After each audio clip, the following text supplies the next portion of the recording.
this great manual. Of course, today is not just about the manual, it's also about the new tool for assessing the multiple benefits of SuDS, BEST. And to talk about BEST today, we have Professor Chris Digman from MWH Global. Chris is the main author of BEST. He's a chartered civil engineer and technical director at MWH. He's over 18 years urban drainage experience, including modelling, design, construction and research, working with many of the UK water and sewerage companies. He's a visiting professor at the University of Sheffield. He's co-author of numerous industry and SIRIA guidance documents related to surface water management. And he's going to talk about BEST, assessing the multiple benefits of SuDS. Chris.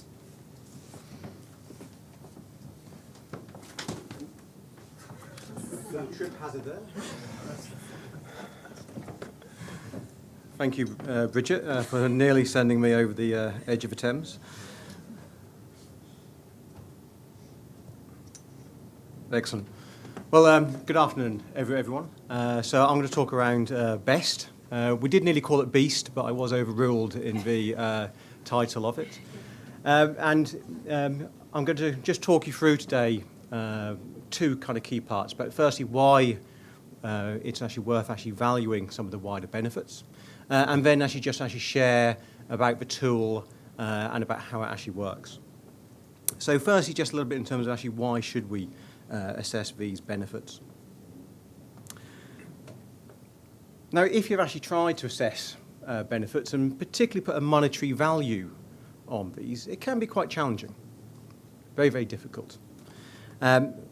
Firstly, it can be tricky to actually be able to identify what those benefits are and link the benefits to a quantifiable outcome. A good example of this might be, say, around water quality. If we were to retrofit SuDS across an area, what change of class might we actually see in a river? How much would it contribute to it? Would it make a big enough difference for us to actually be able to value that? Then what values should we actually use? Once you've been looking at it for some time, you actually start to actually see there are some actually values out there. But if you're starting from scratch, where do you go? How do you assess them? Which values are maybe more robust than others? What methodologies have actually been used? And then how do we aggregate them? There's always quite a risk of double counting. Some benefits actually overlap. What populations should we include? We then have the uncertainty of it. Well, how much of an impact will it actually make? Do we have the confidence behind that? And of course, all this takes time and resources, of which I'm sure you'll all agree we're all in plentiful supply. And then finally, there's the moral concerns. Should we even actually value? Should we place a value on them? But of course, if we don't, well, then the values are zero. And that doesn't necessarily actually help anyone. We've already heard that there's a number of challenges for us to actually deal with, both now and in the future, whether it's around flood risk or enhancing the water quality, or about improving the livability, the quality of our spaces. So we see sustainable drainage as a real way that can actually play a key part in that. So if we're able to evaluate the benefits and the wider benefits from that, bring in other funders, other opportunities, will that actually help us move forward in building and implementing SuDS. So what's possible? Well, if we just were to live in this grey, bland landscape and we magically made it all greener, actually there's lots of benefits that we can really realise. I'm not going to go through all of these, but might be in terms of enhancing biodiversity, making a real difference in terms of air quality and pollution. Be able to use it as a resource, both in buildings and as part of industry. So if we actually evaluate the benefits, we think it actually unlocks the potential for a number of things. Firstly, fairer comparisons. So rather than just purely maybe looking on a cost and just a single need or driver, we can really start to balance up the costs and benefits. That in itself can actually, at least we hope, lead to better decision making because we've got more information, we've got more facts,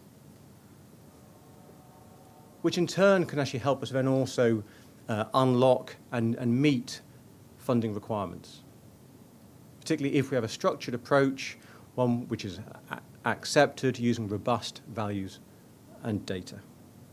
And I think what's actually quite really important about this, it can really help enable conversations. A starting point to actually talk to other stakeholders or partners where SuDS could actually really help them achieve some of their key aims. So overall, we believe actually valuing the benefits can really actually help us deliver SuDS. And there are some tools that have existed, not specifically necessarily always focused around SuDS.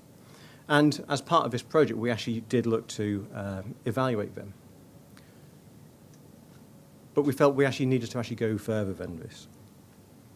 So the overall aim of BEST was three kind of key areas. Firstly, to collate and evaluate potential methodologies for assessing the benefits of SuDS, really the evidence base, the robustness. Develop approaches accepted by relevant stakeholders. What would people want? What would they need? Not just what we believe you need. And then finally, to develop a tool to estimate those multiple benefits. So for us to do this, and for SuDS to actually take this forward, there was a number of funders which we're very thankful for to actually enable these kind of projects to actually get off the ground and actually deliver. So just a little bit around the tool now.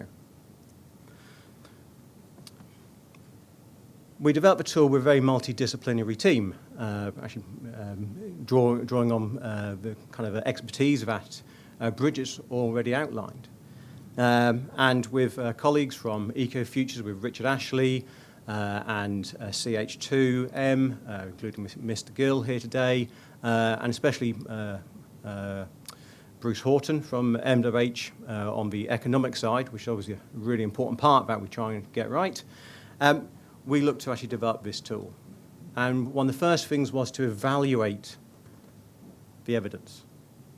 Quite a critical evaluation of over 400 values from hundreds of papers, because we want it to be robust. We wanted to understand where the data's come from, could we actually use it or not. As part of that, we had a very structured assessment approach.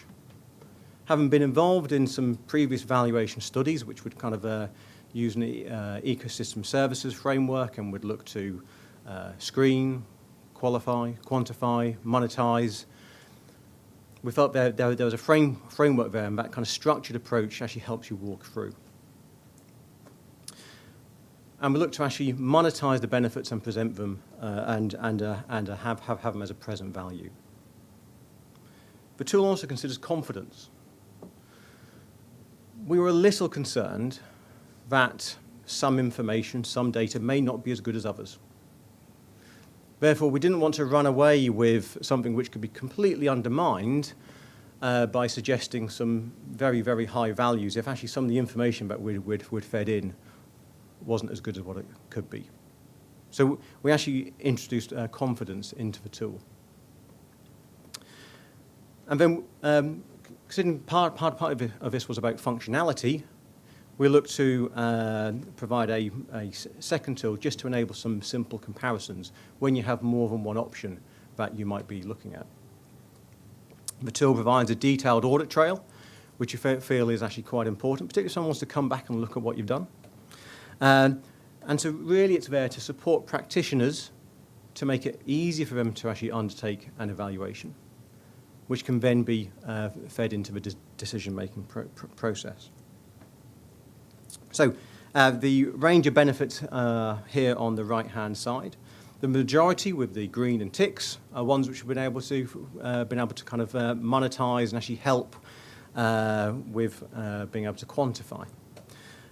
Ones with red are ones which are either the user is kind of directed to put in their own value or to just do a qualitative assessment.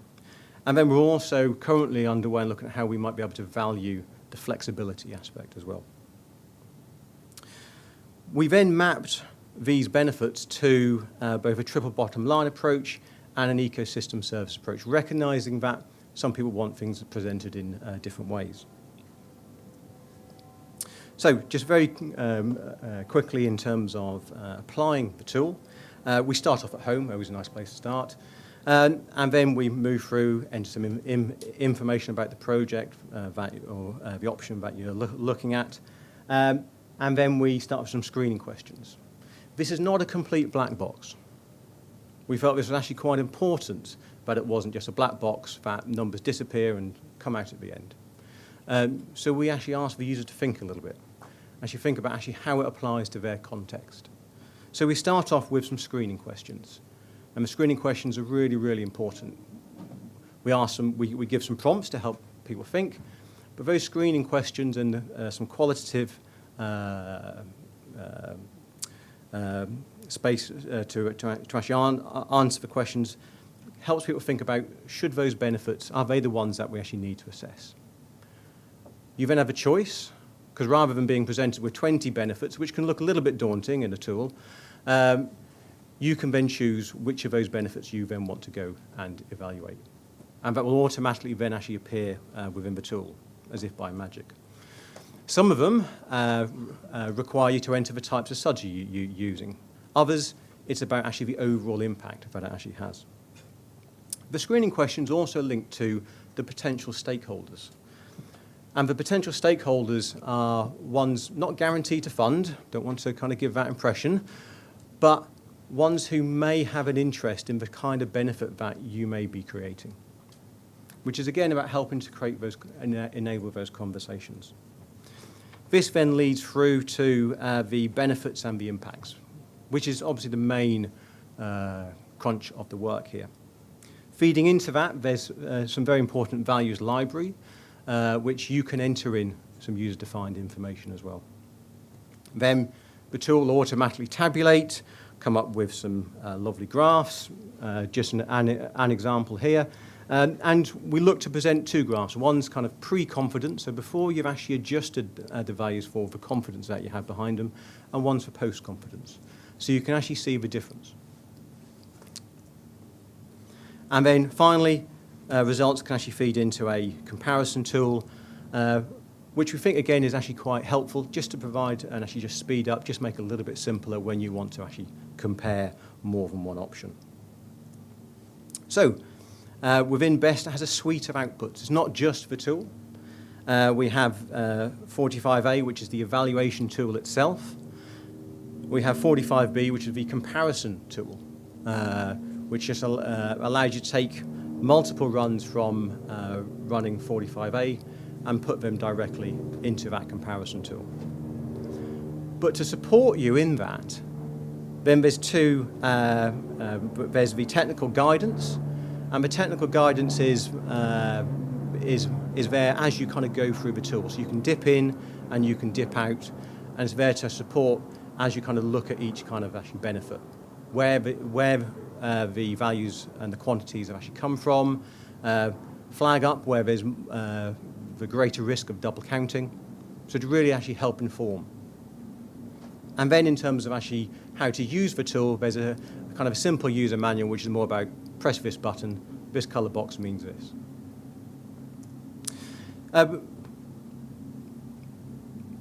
Probably Bruce and I and the rest of the team aren't quite as frazzled as Bridget as we finished our initial piece of work in July, and since then we've been starting to work on continuous improvement and updates. So we're just about to launch a kind of a minor improved version of the tool next week, which will just improve some minor formatting issues and also to bring things up into 2014 prices. And then in June 2016, we'll be doing more of a major update of the tool, which will include review of benefit values, probably some new values actually which will come in there. We hope to include this, the flexibility benefit, which, as we've heard, is actually a really important aspect to this, and also allow for user inflation values and maybe a benefit payback, which has been actually suggested might be helpful for some people. So finally, just to kind of wrap up, we think BEST will actually help support people as we're looking to implement SuDS, particularly if we're looking to actually gain wider funding. It provides an indication of a likely benefit. It's not the absolute final value, but it provides an indication of actually what that value could actually be. It identifies who might benefit. So it helps you kind of know who might be the stakeholders that are the ones to go and actually engage with more. So that in turn will actually then help with the funding opportunities. With some stakeholders actually having money and actually bringing people together who may be working in different streams, but actually there's some real common ground there, which in turn supports the business case. We've already seen, for example, up in Northumbrian Water and a number of local authorities actually using the tool to actually give wider benefits to actually help in actually gaining multiple funding. And finally, it actually helps in terms of understanding which benefits to investigate further and where you might want to put a little bit more effort to gain a bit more certainty. So with that, if you want to know more, the tool is free. The guidance is free. It can be downloaded from SuStrain, and there's also an email address, best@sustrain, if you have any specific queries regarding the tool. Thank you very much.